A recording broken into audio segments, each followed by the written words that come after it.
আজকের এই spicy chicken curry রেসিপিটা দেখে নেওয়া যাক।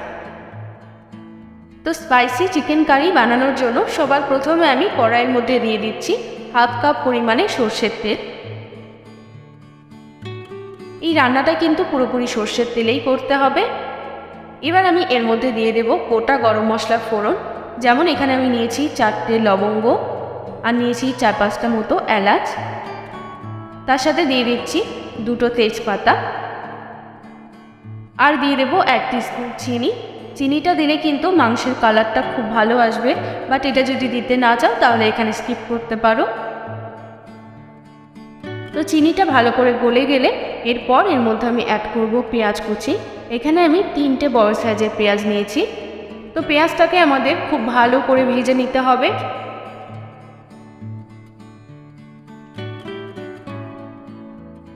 তো দেখো পেঁয়াজটা কিন্তু এখানে খুব ভালো করে আমি ভেজে নিয়েছি। এবার এর মধ্যে আমি দিয়ে দেব 1 টেবিল চামচ পরিমাণে আদা বাটা, দিয়ে দিচ্ছি 1 টেবিল চামচ পরিমাণে রসুন বাটা, দিয়ে দিচ্ছি কাঁচা লঙ্কা বাটা। এটা কিন্তু নিজেদের স্বাদ অনুযায়ী বাড়িয়ে কমিয়ে নেওয়া যেতে পারে। এবার এই মশলাটা তেলের মধ্যে একটু নাড়াচাড়া করে মোটামুটি 2 থেকে 3 মিনিটের জন্য একটু ভেজে নেব। 2-3 মিনিট পর আমি এর মধ্যে দিয়ে দিচ্ছি টমেটো পিউরি। আমি একটা বড় সাইজের টমেটো মিক্সিতে বেটে নিয়েছি। তো মশলাটা খুব ভালো করে নাড়াচাড়া করে নিয়ে এবার আমি এর মধ্যে দিয়ে দেব শুকনো মশলাগুলো, যেমন দিয়ে দিচ্ছি স্বাদ অনুযায়ী লবণ, দিয়ে দিচ্ছি হাফ টিস্পুন হলুদ গুঁড়ো, দিয়ে দিচ্ছি 1 টিস্পুন জিরের গুঁড়ো, হাফ টিস্পুন দিয়ে দেব লাল লঙ্কার গুঁড়ো আর দিয়ে দিচ্ছি 1 টিস্পুন পরিমাণে কাশ্মীরি লঙ্কার গুঁড়ো। সমস্ত মশলা খুব ভালো করে নাড়াচাড়া করে নিয়ে একটু জল দিয়ে মশলাটাকে আমরা কষিয়ে নেব।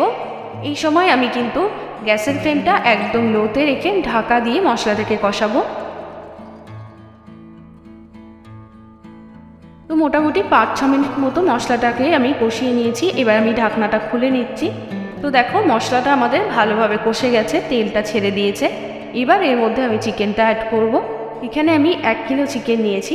তো চিকেনটা দিয়ে মশলার সাথে খুব ভালো করে একটু নাড়াচাড়া করে ঢাকা দিয়ে এটাকে 10 থেকে 15 মিনিটের জন্য একদম লো ফ্লেমে রেখে দেব।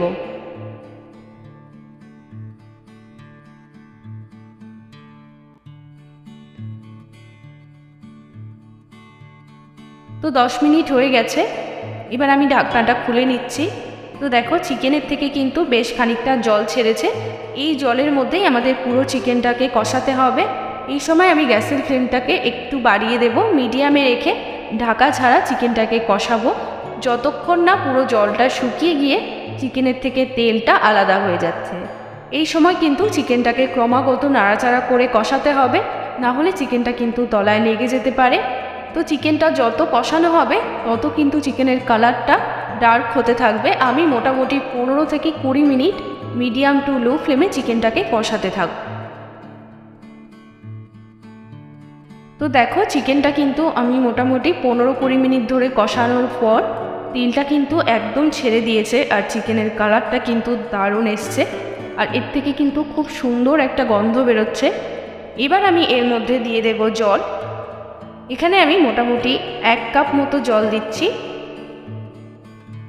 এবার এর মধ্যে আমি দিয়ে দিচ্ছি কয়েকটা কাঁচা লঙ্কা। এটা যেহেতু আমি স্পাইসি চিকেন কারি বানাচ্ছি তাই জন্য লঙ্কার পরিমাণটা আমি এখানে একটু বেশিই দিয়েছি। কেউ যদি বেশি স্পাইসি না বানাতে চাও তাহলে লঙ্কার পরিমাণটা নিজেদের স্বাদ অনুযায়ী যেরকম খুশি বাড়িয়ে বা কমিয়ে নিতে পারো। এবার আমি ঢাকা দিয়ে এটাকে মোটামুটি 15 মিনিটের জন্য একদম লো ফ্লেমে রেখে দেব। তো 15 মিনিট পর আমি ঢাকনাটা খুলে নিচ্ছি। তো দেখো এখানে কিন্তু আমাদের স্পাইসি চিকেন কারি একদম রেডি। খুব সুন্দর একটা গন্ধ বেরোচ্ছে। এই চিকেনটার সাথে কিন্তু ফ্রাইড রাইস, লুচি, পরোটা, নান সব কিছু কিন্তু দারুণ জমে যাবে। আর সামনেই জামাই ষষ্ঠী আসছে। ব্রেকফাস্টে কিন্তু লুচির সাথে জামাইকে যদি এই চিকেন কারিটা পরিবেশন করা হয় তাহলে কিন্তু ব্যাপারটা একদম জমে যাবে। তাহলে এই রেসিপিটা এইভাবে অবশ্যই বাড়িতে ট্রাই করে দেখবে, দারুণ লাগবে। আর যদি ভালো লেগে থাকে তাহলে প্লিজ একটা লাইক বা কমেন্ট করে আমাকে জানাতে পারো। সবাই ভালো থাকবে, আবারও দেখা হবে অন্য কোনো ভিডিওর সাথে। বাই।